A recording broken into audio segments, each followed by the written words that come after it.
साधारणतः रसुण को आम एक मसला भाव में व्यवहार करिथाउ किंतु आपण जानिछन्ति कि नाना रोग पाई रसुण हेउछि घरोई औषध। रसुण रे अमृत समान औषधीय गुण रहिछि। रसुण बहु रोगरु मनुष्य को रक्षा करिथाए। तेणु वर्ष सारा सबुदिन रसुण खाइले आपण सुस्थ एवं निरोग रहिबे।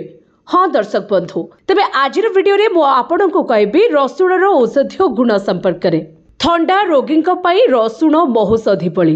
रसुण आस्मा, कफ, टीबी भली रोग को नियंत्रण करिथाए। शरीर में कैंसर बढ़िबा को दिए नाही रसुण। रसुण रे भरपूर रोग प्रतिरोधक शक्ति रही।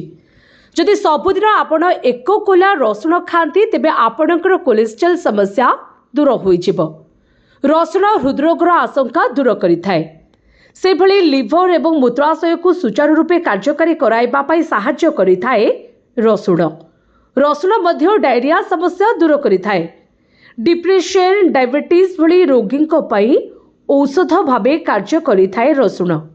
किंतु रसुण खाइबा द्वारा पाटिरु दुर्गंध बाहरी थाए, जेउथिपाई अनेक लोक एहाको खाइबा को नापसंद करिथांती।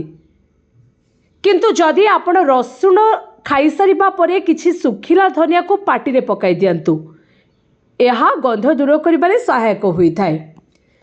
तेणु प्रतिदिन आपण निश्चित भाव में गोटे किंबा दुई कोला रसुण खांतु एवं सुस्थ रुहंतु।